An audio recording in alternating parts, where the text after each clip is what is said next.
Bonjour à tous et bienvenue à SUPT. Je vous propose de découvrir aujourd'hui une discipline un petit peu particulière. Il s'agit de man-trailing, c'est ça Jean-Marc? Tout à fait. Une discipline avec un chien, un maître, et l'idée c'est de rechercher des personnes disparues. Exactement.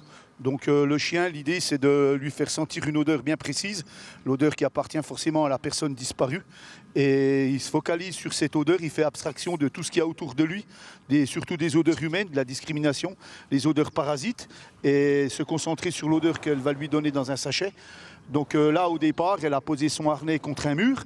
Elle fait un 360 degrés, c'est-à-dire que le chien il puisse analyser les odeurs, puisque... Les odeurs qu'il y a autour de nous, dans le territoire. C'est-à-dire nous, en particulier. Voilà, le chien nous a déjà senti, donc il va tout de suite nous discriminer quand il va avoir l'odeur de référence. Oui. Et après, on le met contre un obstacle, parce que quand on lui fait sentir l'odeur, il faut que le chien il puisse réfléchir.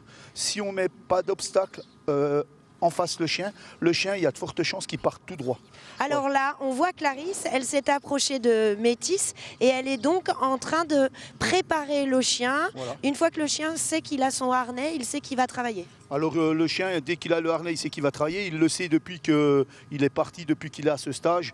Dès qu'il voit son maître préparer le matériel, le chien, il sait qu'il va travailler tous les jours. Donc voilà. Et bon, là, il regarde un peu tout le monde, mais une fois qu'il aura senti l'odeur de référence, qu'on appelle, il va se concentrer sur ça. Elle va lui donner un ordre, c'est-à-dire de l'ordre de chercher. Et cet ordre, on ne l'utilise qu'une fois. Après, on n'utilise plus ce mot. On utilise le mot travail pour pouvoir recadrer éventuellement le chien s'il va sur des odeurs parasites. Et voilà. Donc maintenant, voilà, ça va partir. Donc elle va lui faire sentir l'odeur. De la personne disparue. De la personne disparue. Et là, on va voir Métis se mettre en route. Voilà, là, il a analysé l'odeur. Si vite. Oui, là, ça suffit. Le temps qu'il a sniffé, c'est important. Maintenant, elle va lui donner l'ordre. Et voilà, le chien, il vous regarde, il discrimine, mais maintenant, il est concentré. Voilà, il a la queue qui bat, il a des signes très distinctifs, c'est-à-dire qu'il a une allure assez élevée. Et il est parti sur la piste. Alors, on ne bouge plus, on va laisser Clarisse chercher sa piste et puis on la retrouvera à la fin de sa visite. Pas de problème. Bon, Clarisse et Métis sont toujours en cours. Clarisse, ça se passe bien? Oui, très bien. Vous êtes sur une piste? Il est sur la piste, il y va, il est bien motivé.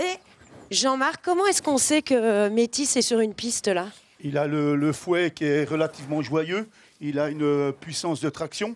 La difficulté qui va se passer maintenant, c'est qu'il arrive dans le pool d'odeur, c'est-à-dire le pool d'odeur du départ où sont garées toutes les voitures et dans chaque voiture, il y a un chien. Donc maintenant, il doit se concentrer, il doit discriminer tout le monde, les chiens, les personnes, et aller vers la personne qu'il recherche. Se focaliser sur son odeur. Sur son odeur. Et là, on voit que le fouet est de plus en plus joyeux, donc on peut estimer... Le fouet, c'est la queue. Hein. C'est la queue, bien sûr. Et là, il arrive, on voit qu'il n'est pas loin du but. Il met son nez, voilà. Et voilà. Là, c'est un marquage. Donc, il explique à sa maîtresse que la personne qui cherche, elle est dedans. Et effectivement, elle est dedans. Et on va montrer. Voilà, là, il a trouvé la personne malgré le pool d'odeur et malgré qu'elle soit enfermée dans le camion. D'accord. On a l'impression que c'est un jeu. Ah, mais c'est ludique, c'est un jeu pour le chien.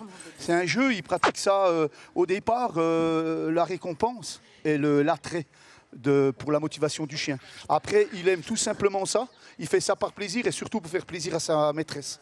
Et sa maîtresse, comment est-ce qu'elle a trouvé qu'il s'est comporté, ce chien? Super, il est au top.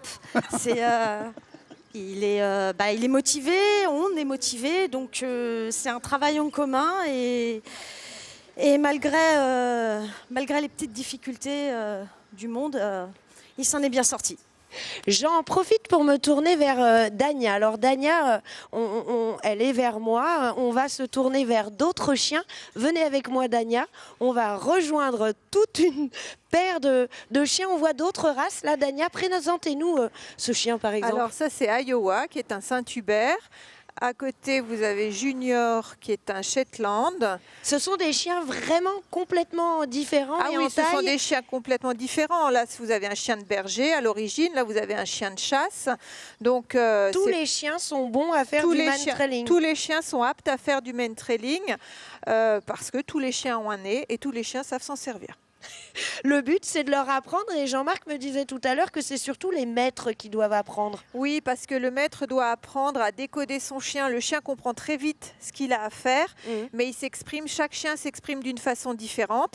Et après, c'est au maître d'apprendre à lire son chien, à interpréter les signaux qu'il lui envoie pour que le travail se fasse vraiment en harmonie dans le binôme maître-chien. Là, on est sur un stage, donc presque du loisir, mais la recherche, ça peut être très sérieux. Vous avez aussi une association de recherche. Il y a deux choses. Donc, il y a une école où on forme les gens pour leur plaisir, pour le côté sportif, parce que c'est une activité différente avec son chien.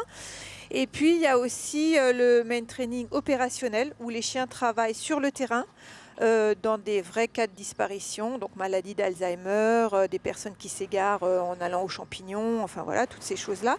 Et là, on travaille avec la gendarmerie, la police ou à la demande des familles, avec des chiens qui sont ce qu'on appelle opérationnels.